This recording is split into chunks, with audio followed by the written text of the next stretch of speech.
Hari ini kami sedang berada di Masjid Oman Al-Makmur Lampriek, Banda Aceh. Dan kami ingin sholat Jumat di sini.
Sebelumnya kami mohon kepada jemaah sekalian agar dapat menghidupkan tabungan amal, mematikan handphone untuk sementara waktu dan mengisi saf-saf di depan yang masih kosong. Kemudian kami himbau kepada anak-anak kami sekalian dan juga kepada orang tua yang membawa anak-anak agar senantiasa menjaga ketertiban selama salat Jumat berlangsung. Kami himbau juga kepada para pedagang yang berdagang di sekitar masjid agar segera menghentikan aktivitasnya saat azan berkumandang.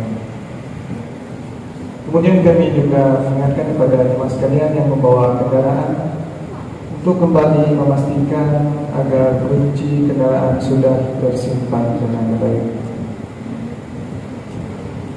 Pengurus Masjid Oman Al-Makmur Kota Banda Aceh dengan ini menyampaikan kepada jemaah sebagai berikut. Satu kas Jumat yang lalu tanggal 29 Agustus 2020.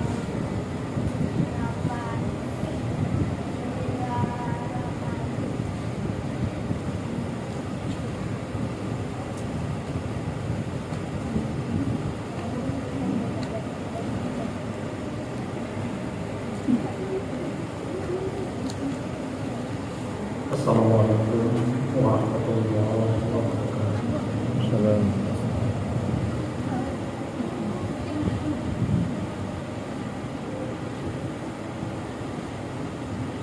Allahu Akbar, Allahu Akbar.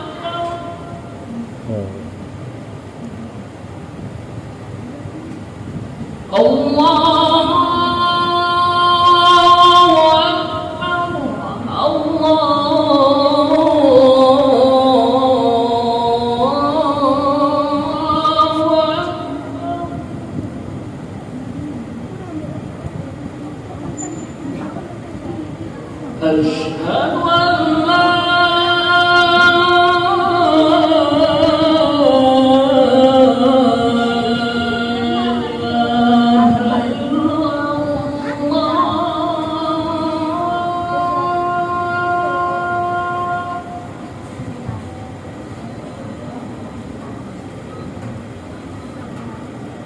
Asyhadu an la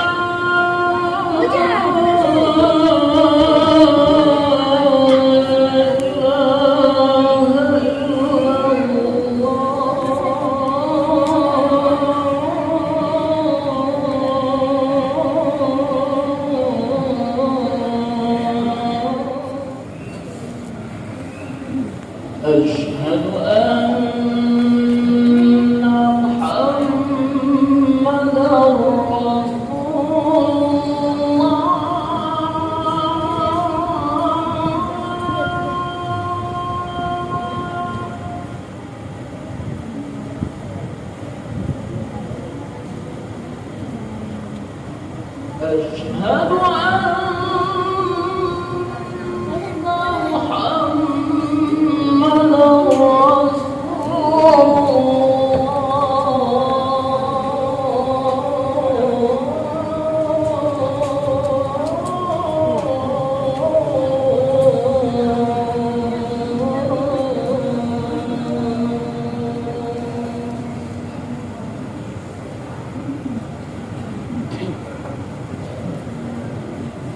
حي على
di Kuala Labu misalnya, dari Kuala Labu ke Banda Aceh, kita bisa mendengar bacaan melalui pengeras suara yang baca itu anak-anak.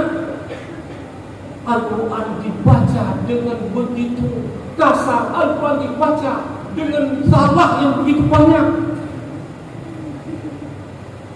Itulah dalam sebuah kata ulama, bagian ulama mengatakan itu hadis. Wa kam min qari'il Qur'an wal Qur'an yalad. Berapa banyak orang baca Al-Quran, Al-Quran melarangnya. Kenapa Al-Quran melarangnya? Karena ia baca tidak betul, karena ia baca tidak benar. Dulu di masa masih hidupnya orang besar Aceh, Abu di Tanah Merah, beliau pernah berfatwa makruh membaca Al-Quran melalui pengeras suara jika bacaannya salah. Karena sejauh terdengar bacaan salah itu, sejauh itu orang berdosa. Maka baca Al-Quran itu harus dibaca dengan yatlunahu haqqa tilawatihi. Di ayat yang lain kita menemukan waratil Qur'ana tartila. Bacalah Al-Quran itu dengan perlahan. Kalau dalam bahasa Aceh, baca Al-Quran bergeleng-gelong, makhraj tidak betul, tajwid tidak ada. Waratil Qur'ana tartila.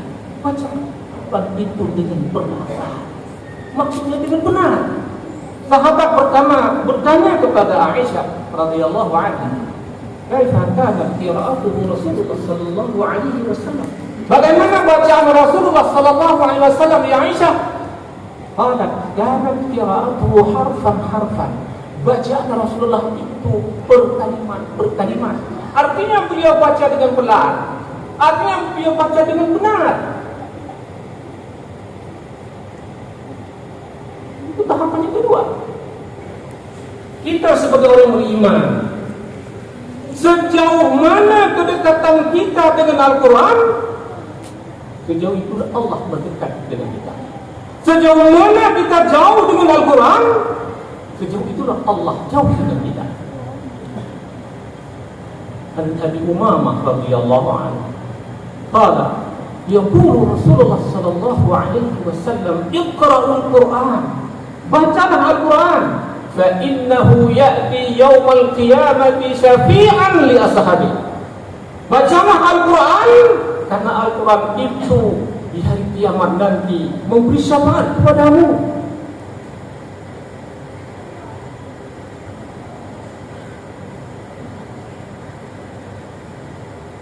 Kata sahabat yang lainnya, nawwiru manazilakum bis salati wa qira'atil Quran.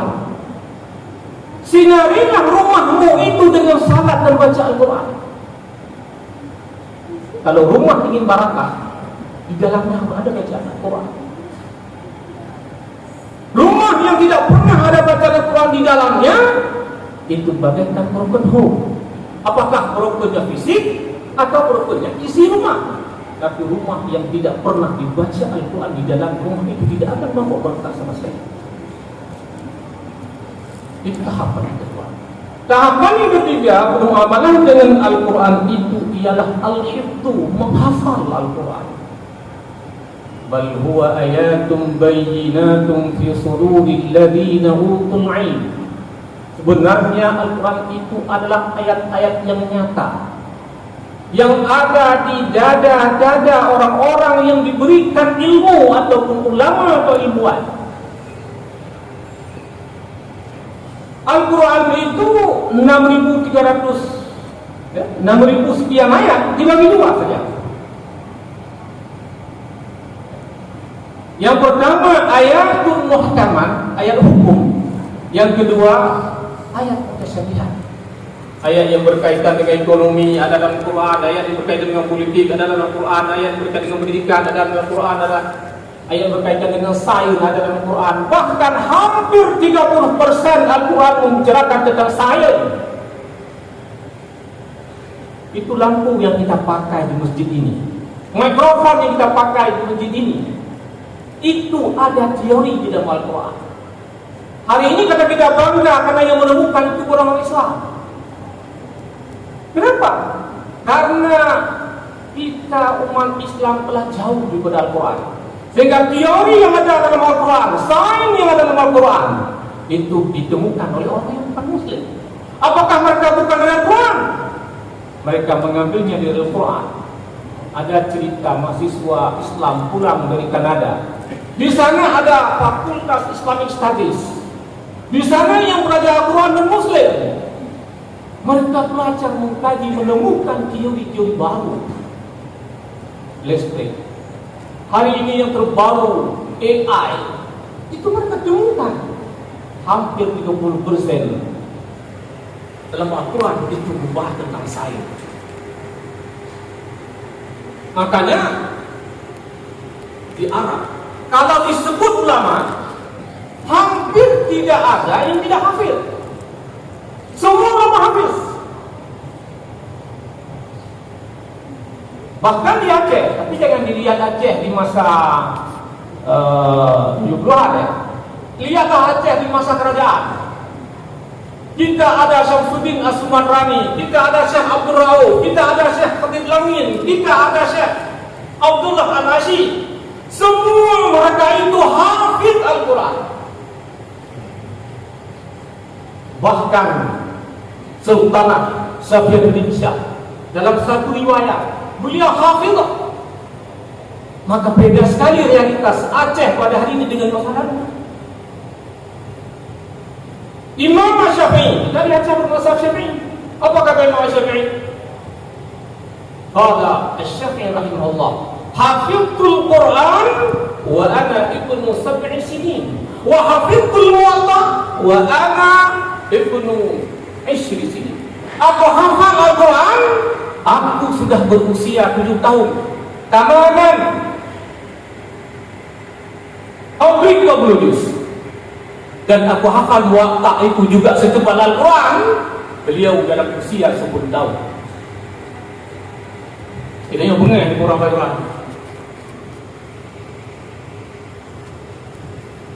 Tidak mungkin itu ulama sebenarnya belum hafal Quran sebenarnya. Ya. Minimal kita hafal ayatul muhkamat, ayat hukum. Itu minimal. Kalau di Arab kita ketemu sama anak-anak, banyak mahasiswa itu yang sewa rumah dengan orang Arab. Ketika mereka datang dibawa anaknya yang kecil, kita tanya, ya mama, Ziyad dia itu Quran, apakah si Ziyad hafal Quran? Dia jawab, Islam nafsa, saya sendiri. Kita tanya, kemana itu? Ziyad, dia minta fitur Quran, apakah hafal Quran? Ayo hafizul Quran. Dia tidak, saya hafal Quran. Dia tanya balik, kan hafizul Quran? Berapa juz Anda hafal Quran? Allah, semuanya. Itu usianya sekitar 9 tahun hafal Quran semuanya. Kalau kita ke pasar, ketemu penjual bayam, penjual sayur, penjual bawang, orang Mesir nanya, Antunis, Antunis, Asanat.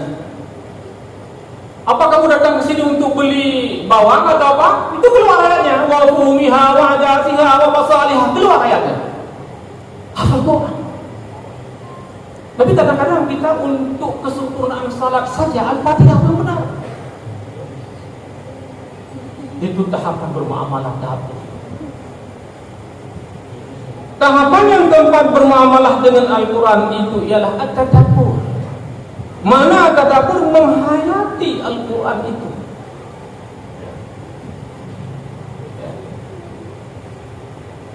Kitabun anzalnahu ilaika mubarakun liyudabbaru ayatih wa liyatazakkaru ulul albab.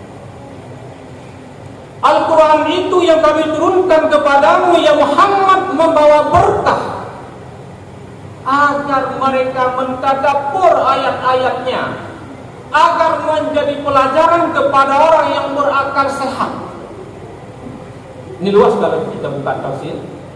Mentadabbur Al-Quran meskipun kadang kita tidak mengetahui maknanya, tapi kalau kita baca dengan penuh penghayatan, kita akan menemukan rahasianya Al-Quran. Kita temukan rahasianya Al-Quran. Tadabbur. Tetapi membaca Al-Quran, mentadabbur Quran itu ibadah. Tetapi ketika kita beribadah, jangan sampai mengganggu ibadah orang lain. Makanya ada ulama yang berpendapat bahwa wa yukrahu qira'atul Qur'ani fil masjid in hasala tashwis 'alal musallin. Makruh membaca Al-Quran di masjid kalau dengan jahar, jika mengganggu orang yang sedang salat. Jangan sampai karena dibahas tentang bermuamalah dengan Al-Quran, tahapan yang kedua dari membaca Al-Quran, ada orang yang siap membaca Al-Quran selamanya. Datang dia ke toko, beli mikrofon yang besar, dia baca Al-Quran sampai jadi zaman pakai mikrofon. Bukan begitu pemahamannya. Bacalah Al-Quran warattilil Quran tartila. Bacalah Al-Quran itu dengan perlahan, menjadi ibadah. Mulai pada Ba Bismillah sampai kepada Sin surah Wan-Nas, dimanapun dibaca dapat pahala. Tetapi jangan mengganggu orang lain. Itu tahapan yang keempat. Tahapan yang terakhir bermuamalah dengan Al-Quran ialah al-amal, mengamalkan Al-Quran. Bagaimana Anda mengamalkan Al-Quran?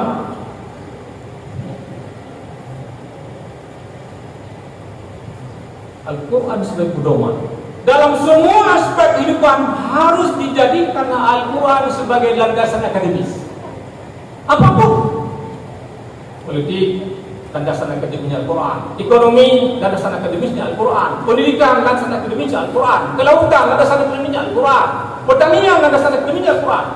Jika kita tidak menemukan dalam Al-Quran, jangan mengatakan bahwa tidak ada masalah pertanian dalam Al-Quran. Al-Quran sudah mengatakan dirinya wa ma faradna fil kitabi min syai'. Tidak ada yang tidak kami sebutkan dalam Al-Quran, semua ada dalam Al-Quran. Jika kita tidak menemukan, berarti itu keterbatasan kemampuan kita untuk menggali Al-Quran itu. Bukan tidak. Itu Al-Quran. Kalau kita ada aja, kita amal Al-Quran kapan? Kita amal Al-Quran kalau ada acara baca Al-Quran. Mana ada yang baca Al-Quran memulai konser baca Al-Quran? Ingin memulai jarian baca Al-Quran dengan alasan biar Islam maju. Tabak di Aceh negeri syariat. Mengebuka Al-Quran banyak lah. Al-Quran menegaskan wala tashtaru bi ayati samanan qalila. Jangan kamu perjualbelikan ayatku dengan harga yang murah. Jauh Al-Quran baca ketika mulai konser. Bukankah itu sama dengan kalian? Dulu, tak sudah baik. Dulu, belasan tahun yang lalu, ketika mau memasuki pemilu atau pilkada, ada orang yang cetak surah Yasin, dipasang foto calon, dibagi kepada masyarakat.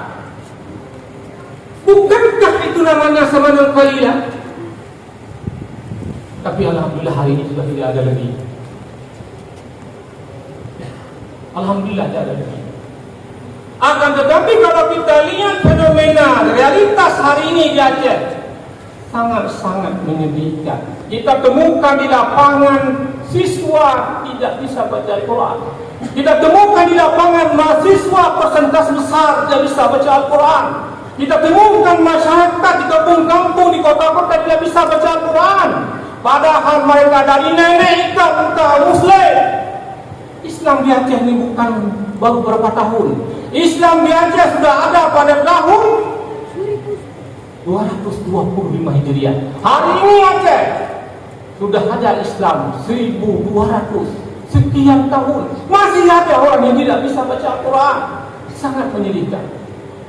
Fenomena ini agar tidak kurang lagi. Yang sudahlah untuk ke depan ini perlu ada solusi. Apa solusi?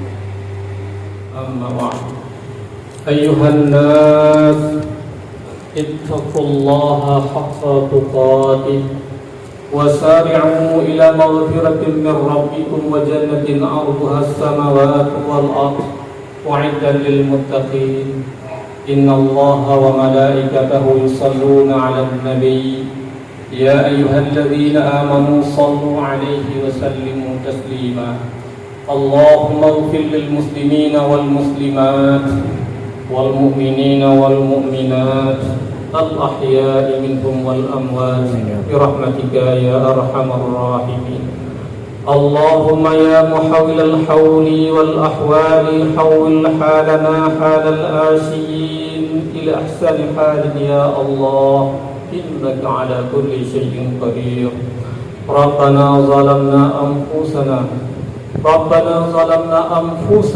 وإن لم تغفر لنا لنكونن من الخاسرين ربنا آتنا في الدنيا حسنة وفي الآخرة حسنة وقنا عذاب النار عباد الله ولذكر الله أكبر أقيموا الصلاة